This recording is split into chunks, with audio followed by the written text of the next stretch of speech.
Hi, and welcome to Season 2 of the Team Deakins Podcast, a collection of informal conversations between Roger and James Deakins and a guest. We never know where the conversation will take us, so listen in and see where it goes. This episode is sponsored by HDR by Barco, where the magic of cinema reaches breathtaking heights with cutting-edge, high-dynamic range, HDR, laser projection. Don't miss the opportunity to immerse yourself in a spectacular world of deep shadows, dazzling highlights, and vibrant colors at select theaters near you. Buy your tickets, learn more, and experience extraordinary today. Visit hdrbybarco.com. This episode is sponsored by Aperture and its new Storm XT52, the industry's most powerful LED point source light. Brighter than a 6K HMI and powered by Aperture's revolutionary Blair light engine, the Storm XT52 is both a tunable white light and also the brightest ever adjustable color LED.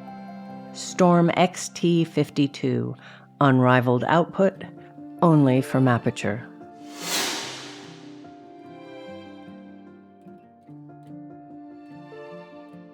Okay, we're back for part 2 of this discussion with Joe Walker, editor extraordinaire, and we are going to get into, again, one of Roger's favorite films, Army of Shadows. Army of Shadows, directed by Jean-Pierre Melville.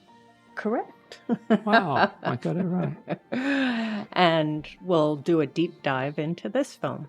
So hope you enjoy it. Shot by Pierre L'Homme, by the way. You are just wealth of information. Yes, thank you. We'll get on with it anyway. Joe will have more to say, I'm sure. Okay, let's get started. You talk about sort of cutting the beginning of somebody's walk and the end of somebody's walk, and of course, Army of Shadows. Now there's an extreme. If I could do a very clunky transition, unlike in Cold Blood, yeah. But they really show you the guy walking all the way, and in fact, there's two kind of really notable scenes in that for me where he's playing with fire as a director to kind of make the audience endure what is, could be construed as boredom. It's on that level. There are two moments that really stick out to me in that film. One is where Jean-Pierre, the main character, Lina Ventura, where they're wrapping up their time in London, and he puts his suit back into the box in a hotel room. And I think there's a little bit of a track at the beginning of the shot, but then it stays in a wide. Yeah. And he carefully takes every garment off and puts it back in the box. He puts his new clothes on. He tries on a hat. Yep. He stands in the threshold of the doorway, and then he takes his hat off and throws it back on the bed and leaves. And then I think you hold a bit. You even hold a bit after the door's shut, Yeah, you do. Yeah, I think it's Melville's homage to his earlier film Le Samurai. You think? Because it's Alain Delon when he goes out and he's putting his suit on or his coat on and his hat on, and he looks in the mirror and he straightens the front of his hat. It's all very kind of calculated process. It says a lot about the character, the meticulous nature of the character. I always thought those two scenes are very similar, dealing with different character. Yeah, no, and he seems to delight in. There's a moment where they go in a van to try and rescue Felix from the prison, and Simon Signoret is sort of flanked by two people in the van, and they're waiting, and it's agonizing. You've had this whole thing where basically, they're trying to break into a prison, and the whole conversation about whether or not they're let in is behind a closed metal door, which, you cut to several times and you can hear the argument, but not very clearly. And then eventually somebody comes out, and then just to push it all, eventually a doctor comes out, the kind of prison doctor comes out. And I just thought it was just such a choice that the doctor comes out and he goes all the way along the side of a building Yeah. before then turning in an angular way to come towards camera and the van. It's like he could have gone diagonally. You know, he could have just scuffed a couple, you know, could have like beveled off that edge, but no, it's kind of making a statement about the kind of there's a statement being made, and I don't want to be an idiot and try and kind of nail it, but it's such a choice of kind of paring everything down, and this sort of minimalist approach to the acting, the wordless kind of scenes that he does so brilliantly, and even and as you said, the kind of monochromatic look of the film, even though it's color, it might as well be black and white. It's dark teal, but there's sometimes just one little glimpse of color that isn't teal. That actually, we met Pierre Lhomme, and that is his timing, because Melville timed it a different way. And by that time, Melville was dead. And he says, I'm getting to go back in and time it the way I always wanted it. Right. Yeah, I'm not sure they always got on. I don't think anybody got on. No, Melville was a prickly character by all accounts. Yeah. But also the opening shot when they're sitting there and you don't know what's going on, but you know they're in German territory with the clock and sitting beside the other guy. Before the first escape. Yeah, but the whole journey to the prison from the opening where you're in the van, you stream wipers, and there's the overlay of the rain. Well, let's talk about the opening shot. Yeah, the opening shot, the Arc de Triomphe with marching soldiers. Yeah. Oh, all right. You know. Oh, right. Well, that was till about an hour before the preview. That was the last shot of the film. That's one of those legends, isn't it? Yeah. Let's quickly put it in the front. And you think, well, yeah, why didn't you think of that before?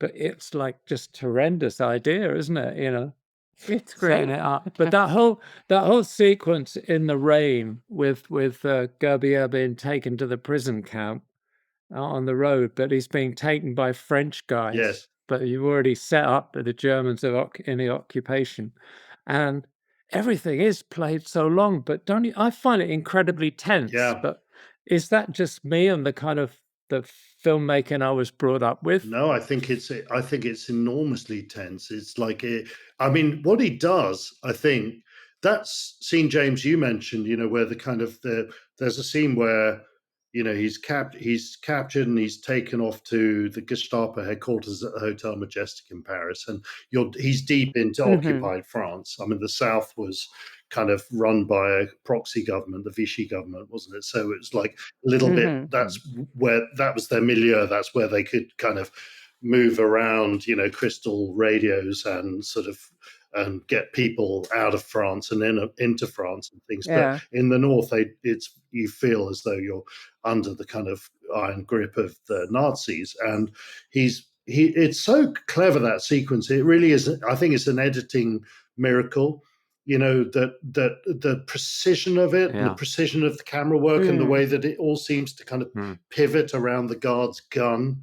You know, there's a guard facing two people sitting down, and they haven't even spoken to each other. There's no, you know, that they're both facing execution just by the shots.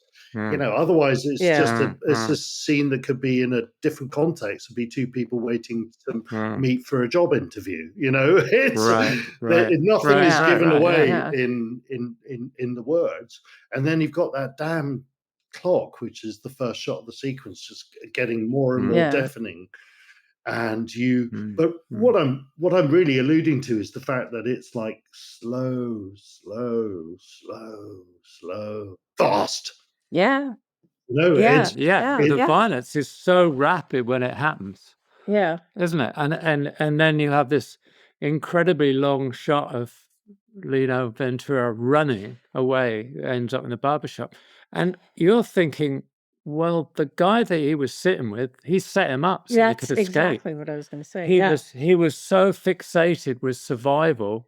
Yeah. He allowed this other guy to die so he could escape. You knew that's what he did. And you knew that he knew that. So yeah. Well, I think some of that kind of moral complexity of the film was like really misunderstood at the time, as far as I can understand. Yeah. I mean, you know, as you know, it was released in America really late, 20-something, Mhm. 2006. 2012 or Yeah, or something. something like that. Yeah, Something maybe like that, yeah. 2009. Yeah, something And they like had that. real trouble trying to kind of find the clean prints and material. Even went back to a VHS tape, I'm told, at one point, to try and find bits of it that were Crazy. missing. It's crazy.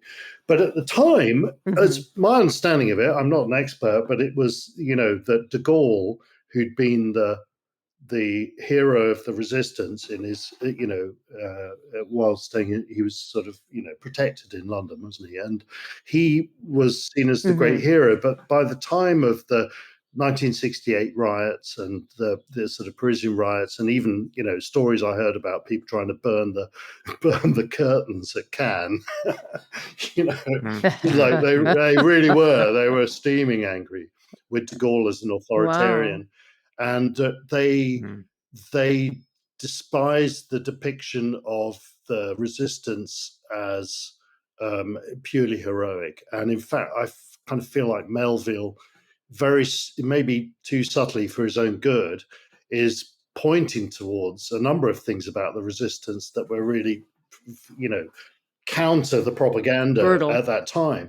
That's exactly that example. It comes to mind that you never, that's a choice, isn't it? Whether it's an editing choice or a directing choice, I suspect a directing choice is you never follow the guy that runs out into gunfire. You just hear some gunshots. Right. And then you're with Right. Gerbier as he runs away and you think, kind of exactly, Roger. You sort of feel like maybe that was the goddamn plan. And then towards the end of the film, you just get this sense of like, what have they achieved? They've moved a few bits of kit around the country, but they're mostly just trying to avoid, they're trying to escape a fate. And they're also just endlessly bumping each other off. And with, towards the end of the film, it's just really shown to be a really hollow, soulless choice, that they kill Simone Signori's character. Sorry, spoiler, but everybody's had like 70 years to kind of like look at it. Yeah, right.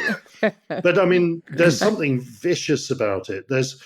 I'm really particularly struck by the ending as being a little bit, it's a very subtle sign, isn't it? But there's no intimacy in the film, hardly any. There's a little bit of brotherly love between Jean-Francois and his brother Luc. There's a little bit of, there's affection, and there's affection between the men when they meet after long periods. But in fact, in terms of intimacy, the only points in the film are Simone Signoret's hand being put into Gerbier's hand after he's had a near-death experience. And his face, I interpret as being shock. He doesn't like it. I think it's sort of a danger to him, and he's become conditioned not to trust anybody. But it does tend a danger to allow his emotions to get in the way, because you have that amazing scene where they're killing the turncoat, and they go into that house, the supposed safe house, and you find that some neighbors have moved in next door, so there's people within hearing. So they put the prisoner down in the room, and then they discuss how they're going to kill him in front of him. They were going to use a gun. No, he can't do that because of the people who've moved in next door. It's the most chilling scene. It's cold. And talk about pacing. It goes on for a long, long time. Yeah, there's even a bit where you think, are they doing this in front of him in order to... Because you don't really know the context of it. You know enough, I think, to say that the young man is the guy that turned Gerbier in.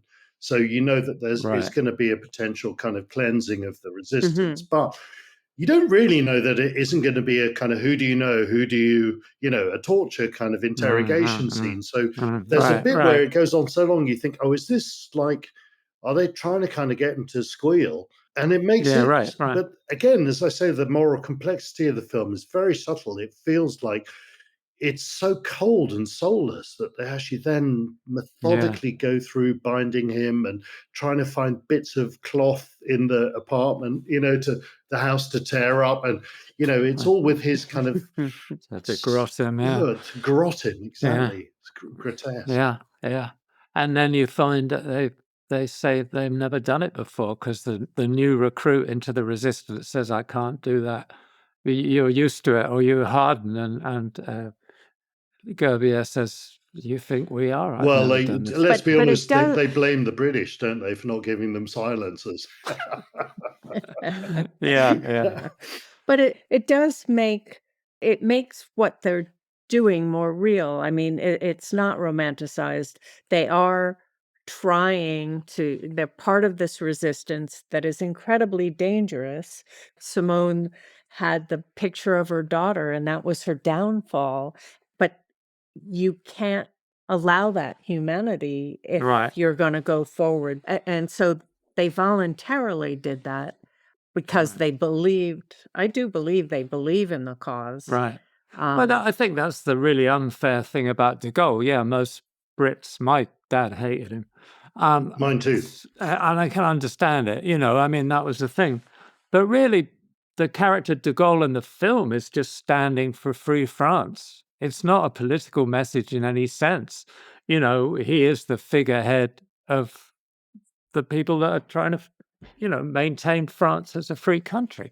So I think it's very unfair to sort of pigeonhole it as a goalless, trait or something.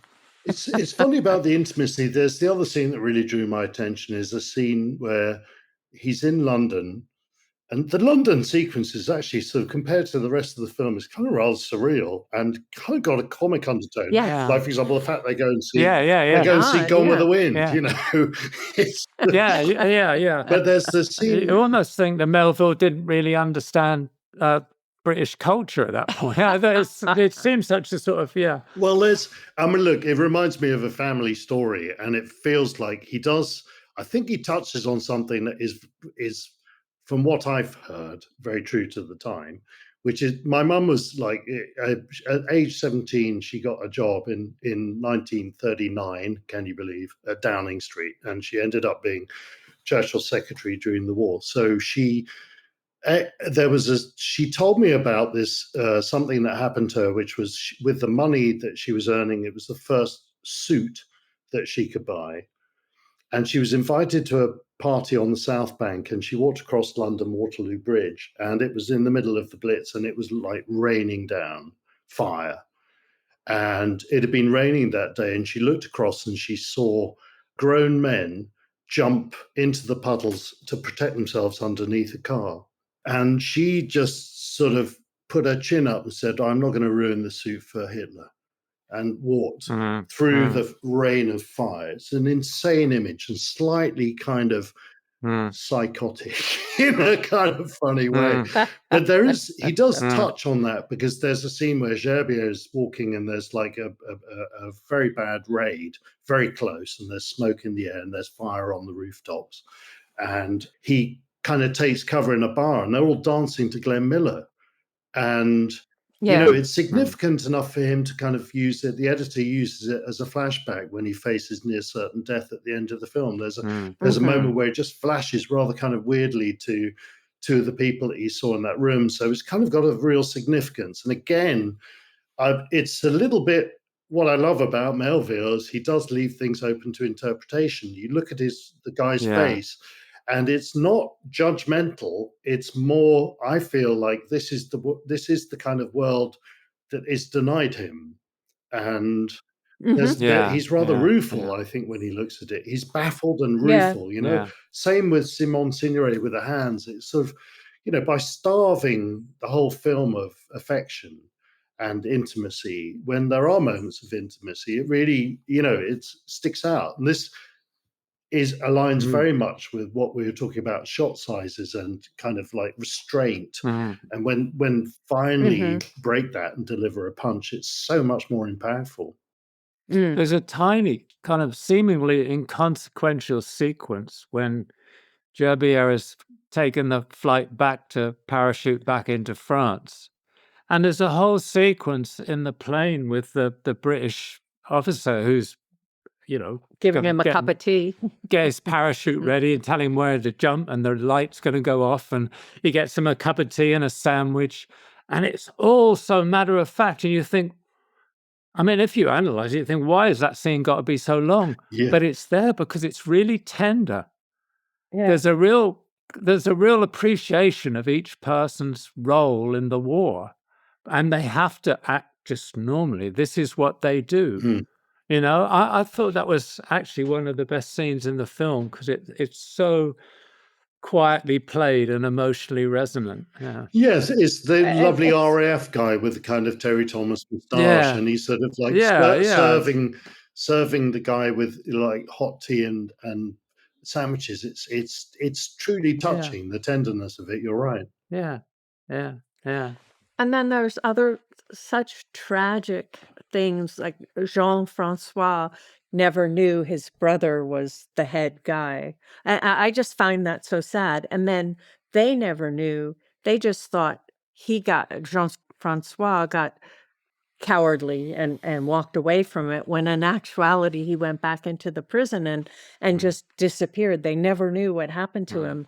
And I find that so And sad. sacrificed his pill to feed Yeah, him and so that's he could another die one. of his pain. That pill is one Yeah. of the only Yeah. close-ups in the Yeah. film. Yeah. It's Yeah. a giant Mhm. close-up Yeah. of that pill. It's kind of given significance. That and the hands.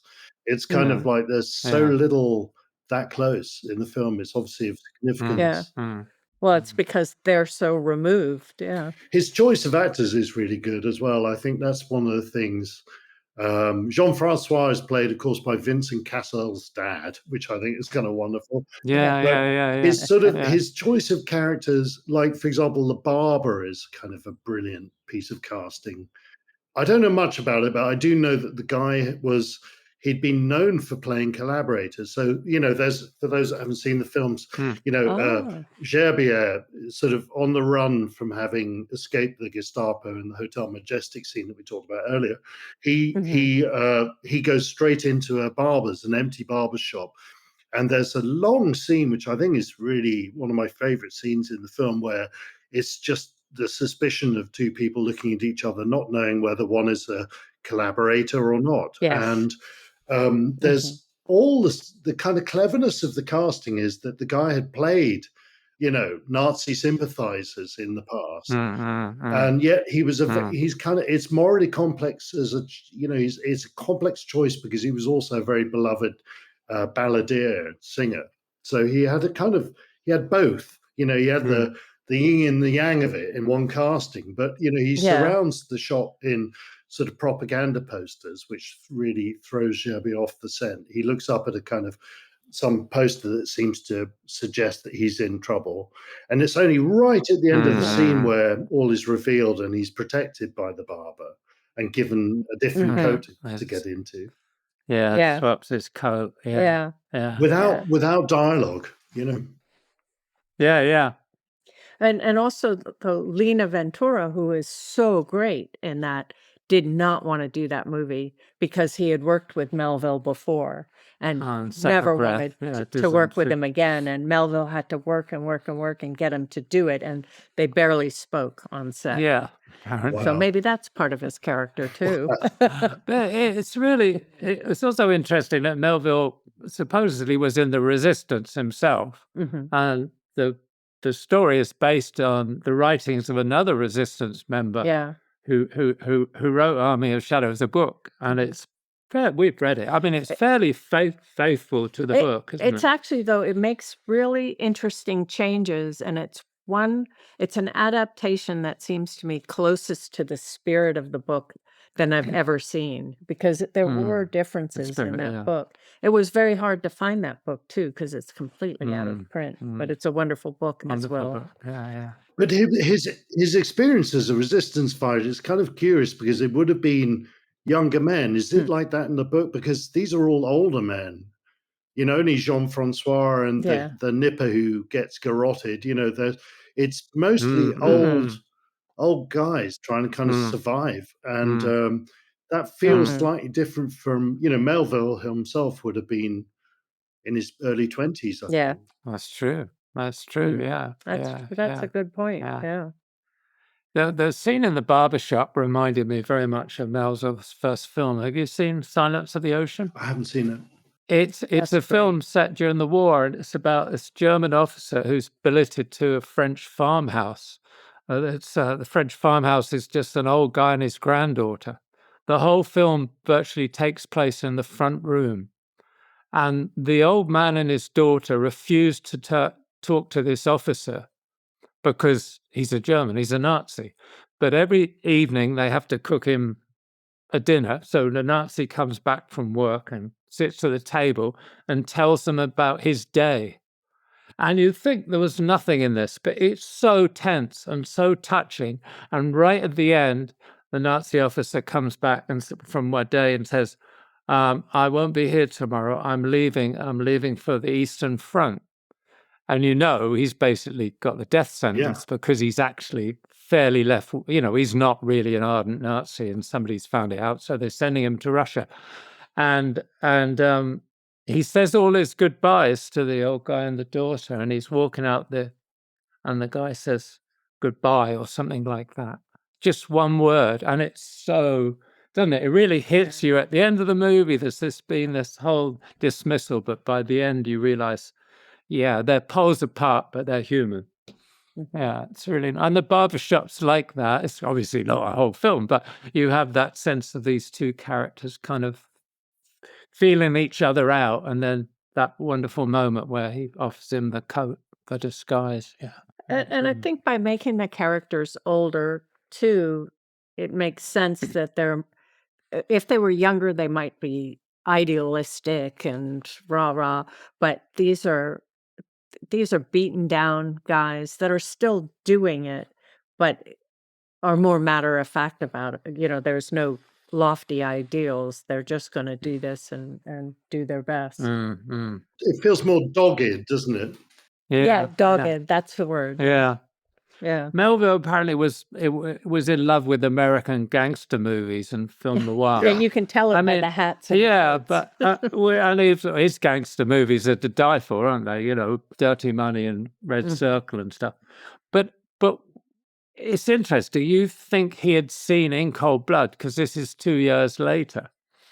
How much do you think there's interchange of ideas between filmmakers? Well, I think the whole French New Wave were like really obsessed by gangster films, and Melville and they all were, and even his just choice of the vehicle sometimes, and I mean in Army of Shadows, all the hoods are going around in sort of long jackets with hats, and getting out a Citroen, beloved of both the Gestapo and the gangsters. It's kind of Chicago-esque feel to it all.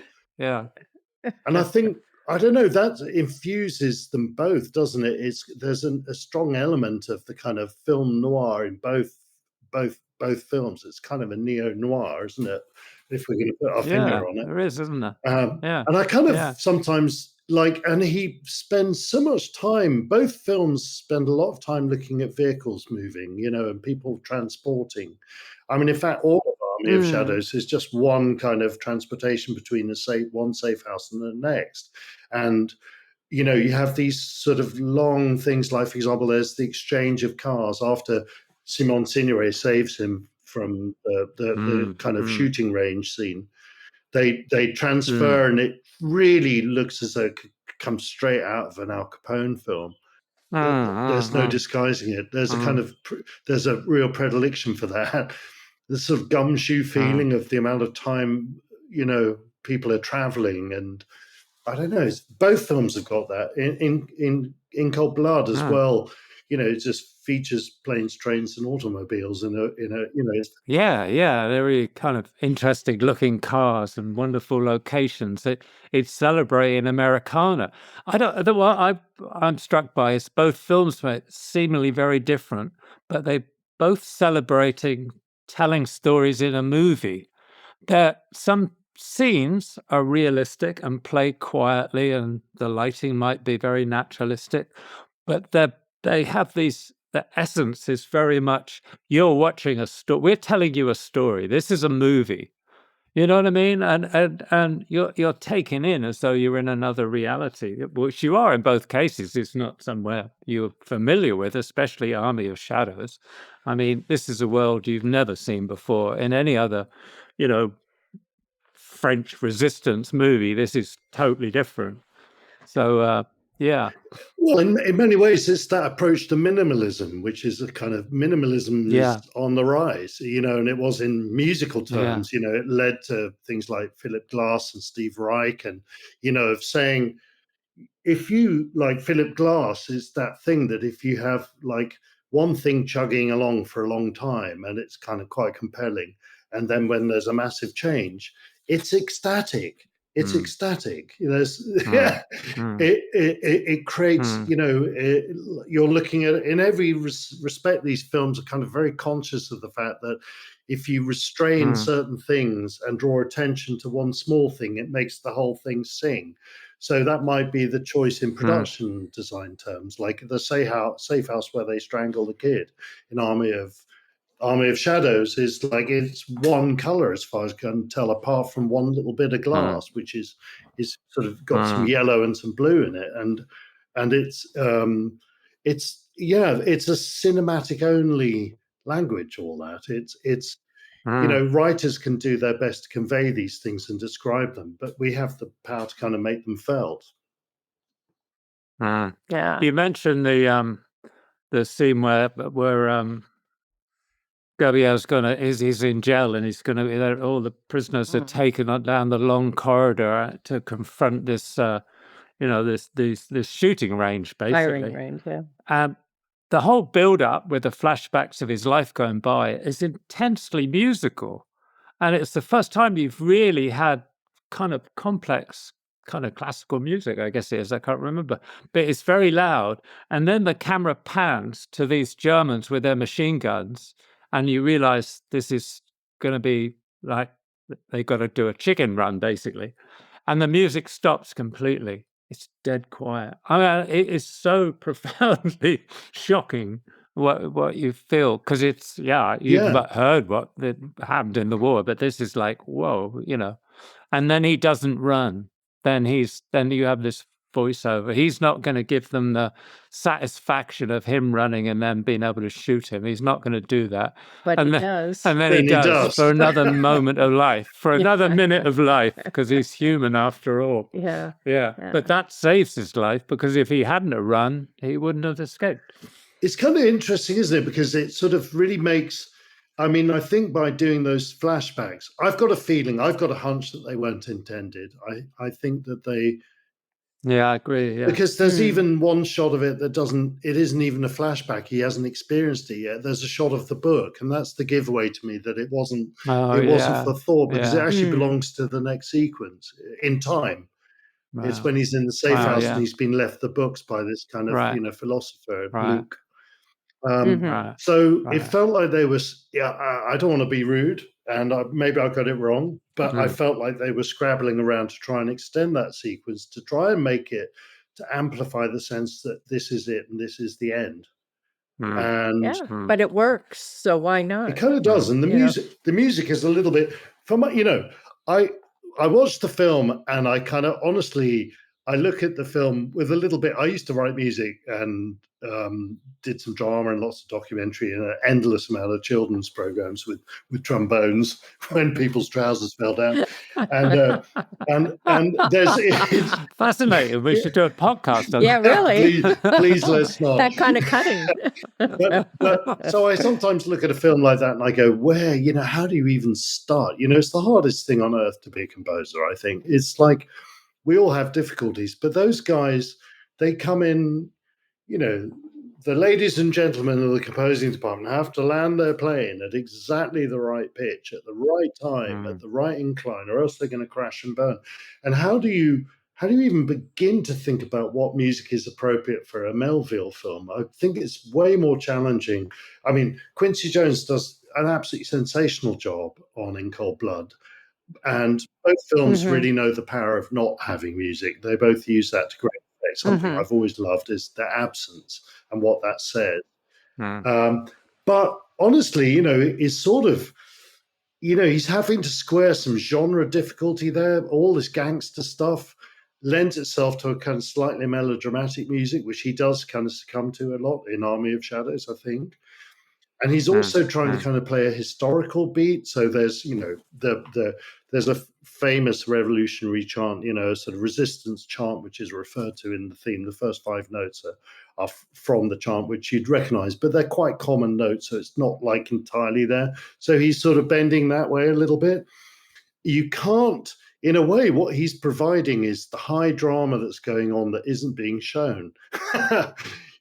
It feels to me like Melville's made his choice that he's going to make this whole thing about the extraordinary hidden within the ordinary, that it's all, the whole sequence where he arrives in Paris, Jean-Francois arrives in Paris and then pretends to be in a family to avoid the Gestapo guards, and actually even escapes, somebody opening his suitcase and then hides in an antique shop. It's all sort of like everything.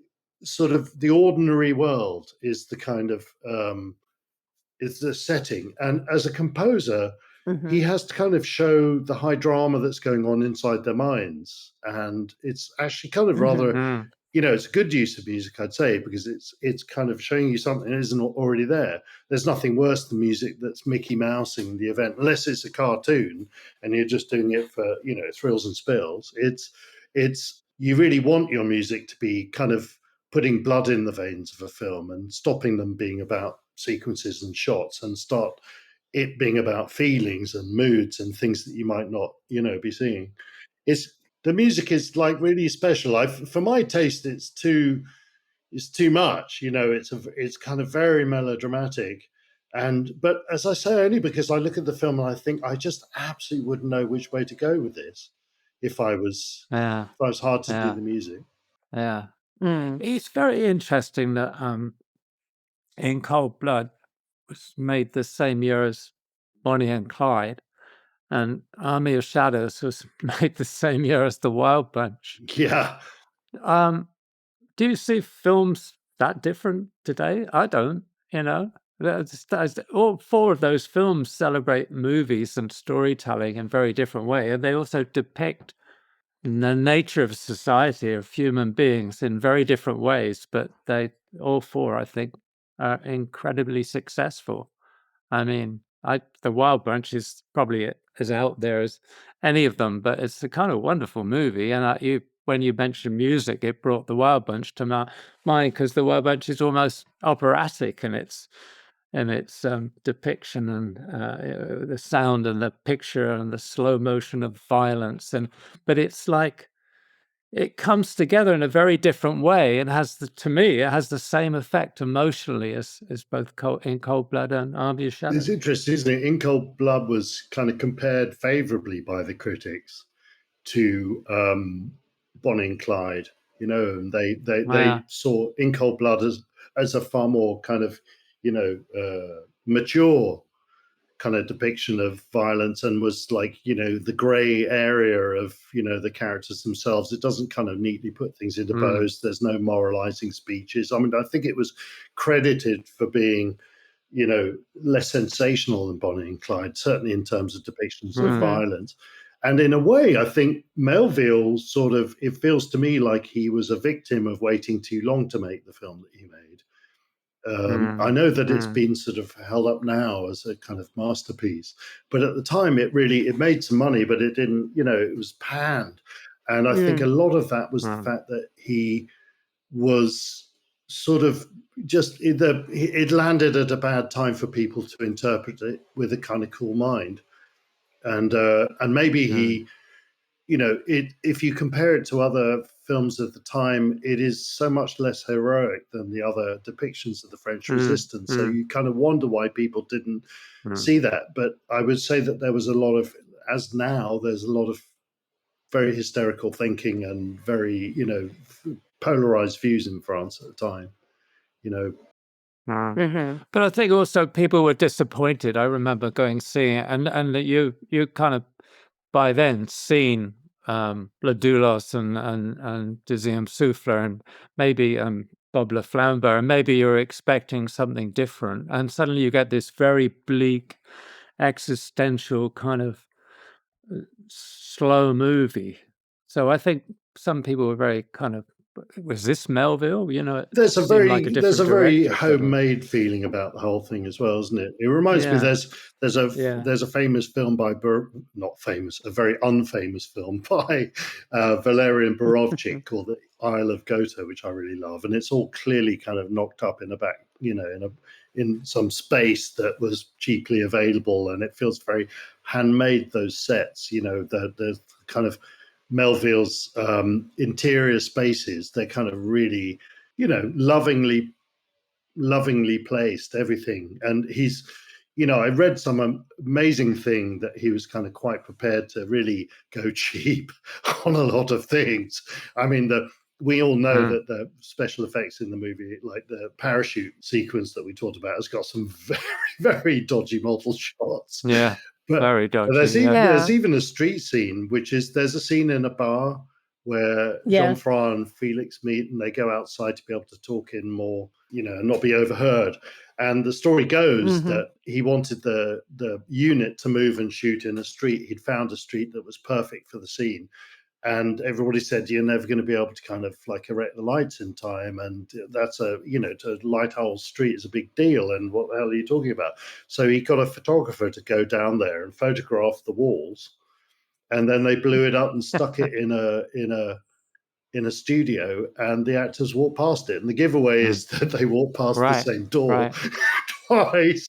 Right. And the shadows never move, right? There's no parallax at all. So it's kind of, he was quite prepared to kind of like, be cheap and cheerful in his, I mean, that's the confidence of the man, isn't it? He knows what's important to the audience, and that's not what's important. Story is important, Yeah, it just shows you too that you don't need all the extra stuff if you're strong on story.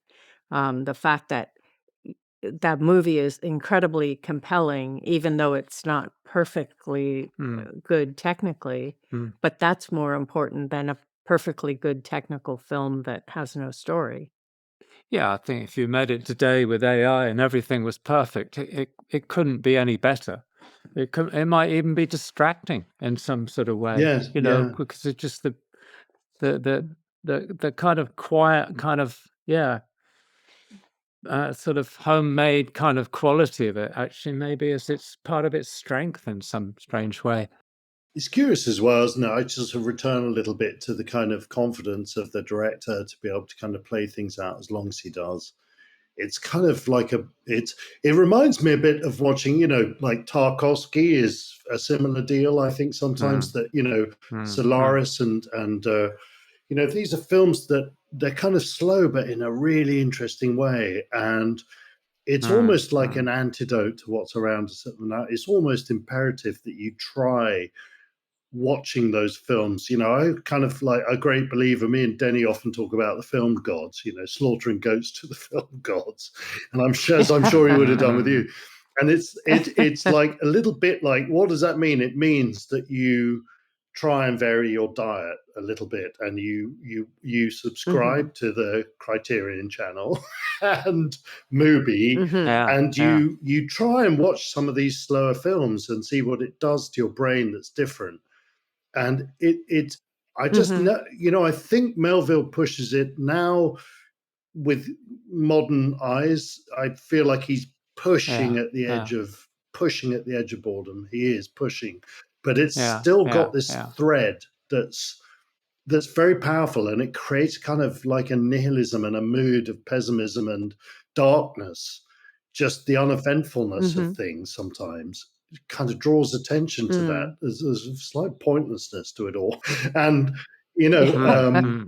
it's just that there is some magic you have to kind of really, these days, it's a challenge to do that with our attention spans being what they are. It's really hard to kind of sit and read a book. Well, it's also, I think we're so used to doing 5 things at one time. So we're split our attention all the time to sit down and have to like let go of everything else, be quiet for a while and allow something to build in you is very difficult, but incredibly rewarding. Because we recently saw Solaris again, and it was wonderful.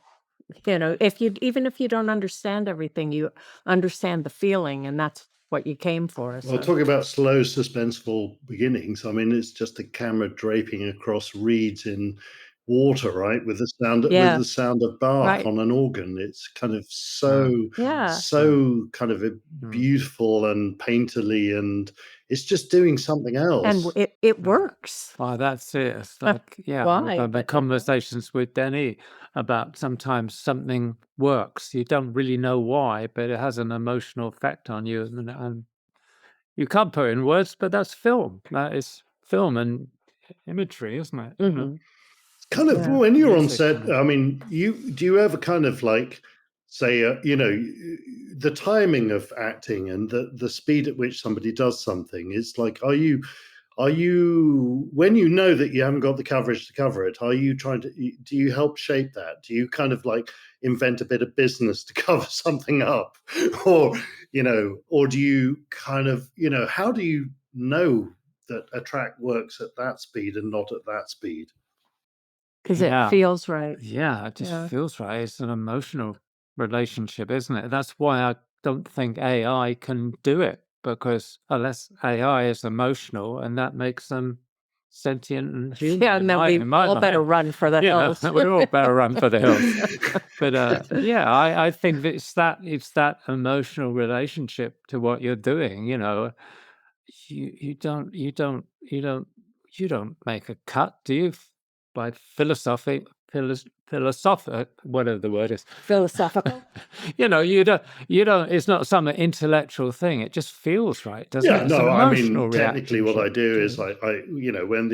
when the director says action, that's where I start the shot, and then I get to the point where he says cut, and then I mean, it takes a lot of skill. Yeah, right.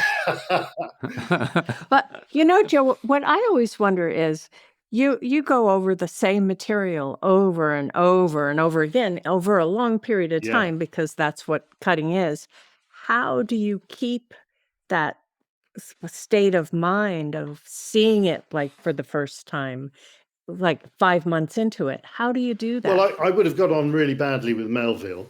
I know that because Melville worked. Well, everybody else I did. think so everybody don't else worry did. about You it. wouldn't be alone. And honestly, I don't think Richard Brooks was. I mean, I've read a lot of accounts in the continuity notes and the bloopers where he's just screaming and yelling at people all day long. So I mean, but I think it's more to do with the fact that Melville made everybody work, endless hours, and I'm in very benign company with Denis, in that he likes to have at least a day off at the weekend, and you have some sort of refresh time, or there's something else going on in your life for a day that isn't just about film, and that you can kind of fill the well a little bit of your life experience, and it gives you a bit of distance that way.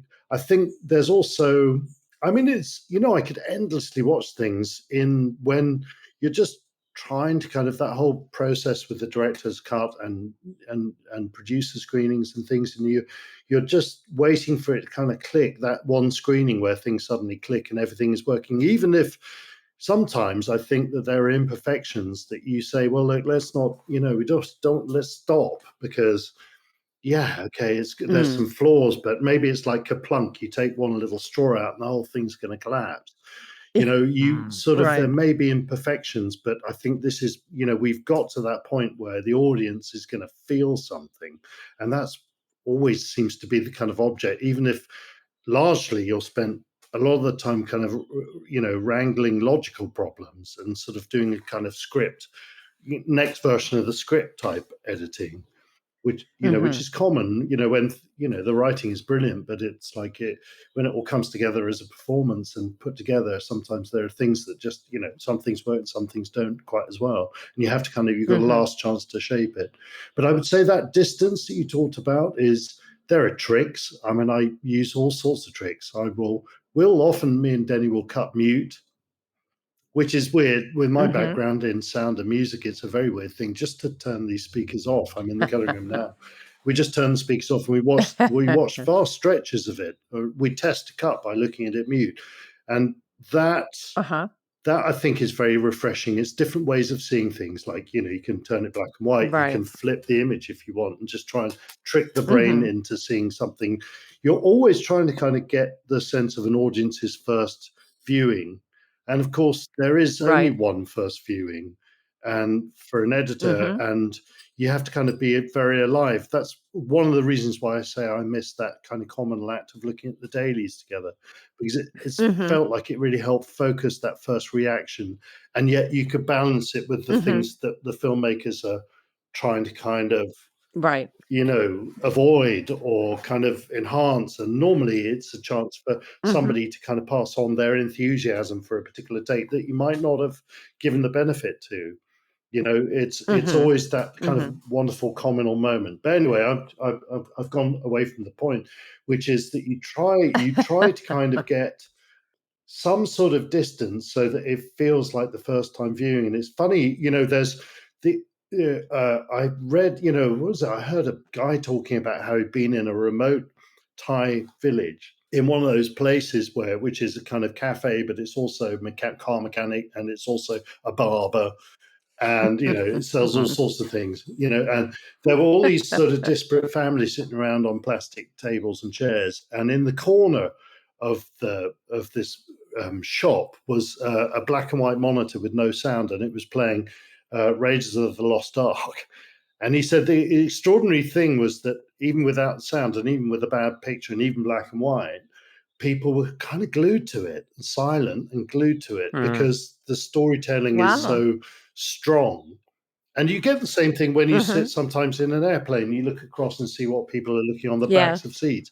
And if you're not careful, you end up sucked into watching like the first 15 minutes of a film, without, it's just a sort of abstract thing. And you're always aiming for that kind of efficiency and strength in storytelling. And so I don't know, it always feels like I could watch it endlessly, but when it clicks. Yeah. Yeah. Well, good. I think we've covered quite a bit. Well, it's a joy to talk to you guys. I was thinking of you. Yeah. That was great. Roger, I went to the National Film School and did some teaching there. And they were they were at pains to point out that you were in the first class in 71, and that the story I was second one. You were in the second class, right? Wow. Yeah, right. Apparently, is it true that they handed you blankets because the heating was on the blink? Yeah, and he had no place to live. I was in the second year. I got rejected the first time I applied. They don't like to talk about that. I didn't get any grant. I didn't have any money, so I kind of squatted on a floor in an empty building with a few other students, and it was really cold. So they eventually got us blankets and then beds, and then they actually cleaned the toilet, so we had somewhere to wash and shave and whatever in the mornings. It was basic. Were you watching these films when they came out? I mean, it's like you would have been quite young then, but 67, 69. 1969 was my second year at art college in outside Bath in Wiltshire. And it was really great because there was an art college in this little town, Corsham. Some guys had made this little theatre, so they would show movies late at night, and at weekends they would show like 3 Sergio Leone westerns, or 3 westerns anyway, So I saw all kinds of amazing movies there. I think Army of Shadows, though, I saw in London one time a bit later, but I can't remember, but I remember seeing The Wild Bunch while I was at art college. So somehow I discovered 1969's films, and you look at it, it was Z, it was They Shoot Horses, Don't They? I think it was the best year of filmmaking in the history of cinema myself, 1969.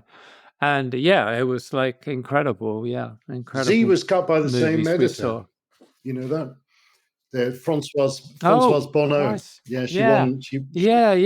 That's right. She won.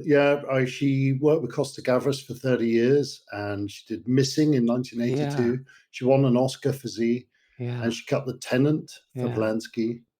She was kind of quite. I mean, I've got a big, shout out to Françoise Bonneau, because she was the daughter of Melville's editor. She wasn't his editor. And I think the mother, there was a kind of schedule conflict, and she stepped in. But she was 28 or 29. She was like, it's so mature. Amazing. Army of Shadows, the way it's kind of, she handled a beast of a director. She's in the film, by the way. She plays the secretary. Oh, yes. Which is really... Yes, in the casting office or whatever it is. Very glamorous, a very glamorous editor indeed. Yeah, pretty good, eh? Pretty good. But you saw some of those films. Would you be watching on 35mm? Oh, yeah. I was in a proper cinema. It was like a little art cinema. I say it was only there because the student body we had nothing to do in this little town outside of Bath. So we'd be watching movies on the weekends and sometimes during the day. And then when I went to film school, then it was really interesting because we had film studies with a documentary director. One of his famous documentaries was called Song of Ceylon. It was a film about Ceylon. I forgot his name now. Damn stupid. But anyway, the first film he showed us was The Wild Bunch, and everybody was going, I thought we were watching, intelligent cultural movies. And I'm going, yeah, I want to see The Wild Bunch. But it's great, yeah. So we saw all kinds of films at film school. Tarkovsky for sure. Yeah. But, I love high art and low art. Yeah, I kind of like I like the combination. Yeah. I mentioned earlier I saw Final Destination. It's a horror film. It's got absolutely brilliant sequence building, and the sound is fantastic. And the performances are a bit ropey, like most horror films. But it's kind of like they're two wonderfully sustained pieces of action in there. And how much tension can you build out of there being a shard of glass mixed in with some ice in a summer party drink? So there's about 9 people about to drink, and one of them's got it's going to get it. Yeah, who's going to get it? Yeah. It's all the same. It's all the same thick. Well, I think it's that. I think it's that diversity of filmmaking. I mean, I particularly love Eastern European films, but I also like Asphalt Jungle. I also like, say In Cold Blood. I also like one of my favorite films is Kiss Me Deadly, a pulp kind of noir, but that's what's so wonderful about filmmaking. There's such a wide range of possibilities. So I hope we don't go down the track of everything's got to be one shot. Perfect. I think. Well, I know you hope that too. That'd be the easiest day in the cutting room, wouldn't it? Well, yeah. But I mean, where do we start? Where do we end? It's good to draw attention to that. I think the 60s was the most special time in the planet for filmmaking so far, in my view. Yeah, I do. And it's like everywhere you look, whether it's India, Italy, Rome, London, America, of course, everywhere, the animation work that was going on. I mean, it's sort of one of the kind of richest themes, and I can't quite, of course it's culturally related to the new world that they were creating in the 60s, and the filmmaking was such a kind of sharp reminder of that. Yeah. Maybe our preoccupation is other things now. We've got to fix the rest of the world before we can come up with another round, Yeah. Well, there is that. You kind of think, well, maybe we should have done something else, but anyway, we shouldn't go there. That's a whole nother episode. And we haven't got a whiskey in front of us, so that's right. Oh, really? Exactly. It's too early in the day for you, too late for us. So But anyway. Well, it's been great. Pleasure. Joe, thank you so much. This has been really wonderful. And fun. Thank you for doing so much of that research. Oh, yeah. Well, look, can you kind of cut it down and make me look like I know what I'm talking about? That would be fantastic. Oh, yeah. Cut it down, no way. I mean, it's great. It'll definitely be 2 episodes. The weirdest thing is I always feel I do genuinely feel imposter syndrome because I wasn't trained in film at all. I didn't have the NFTS, and I always wanted to go there. My discipline was all about contemporary 60s contemporary music, and if you ask me really about Penderecki or Lutoslawski or Ligeti or Stockhausen, I can really get into chapter and verse on it. You know what I mean? And it's like I think I've got a profound understanding of it. Film, I'm genuinely, why I love talking to you today and this little research period is I am actually just in the throes of learning about it. I really am. It's like, it's kind of new for me, a lot of stuff, and just trying to kind of wrap my head on how filmmakers thought about film in the 60s is exactly what I want to be doing. I think fishermen make great camera operators, right? So maybe not entirely unrelated. Bobby. The waiting, I remember seeing you do the last shot on Blade Runner, and it felt like looking at an angler on the shore, just waiting there, and then whoop, I mean, what you called was was I miming going fishing? I was dreaming. Great pleasure. Anyway, I hope I can't wait to cut your material again, guys, and I hope that will be a possibility one day. Well, good. Thank you. Don't rule it out. Pleasure. Great to see you guys. If you'd like to sponsor the Team Deakins podcast, let us know at pod@teamdeakins.com. Thanks for listening. If you want more information and further discussion, check out the forums at www.rogerdeakins.com. Becoming a member is free, and you can ask follow-up questions there.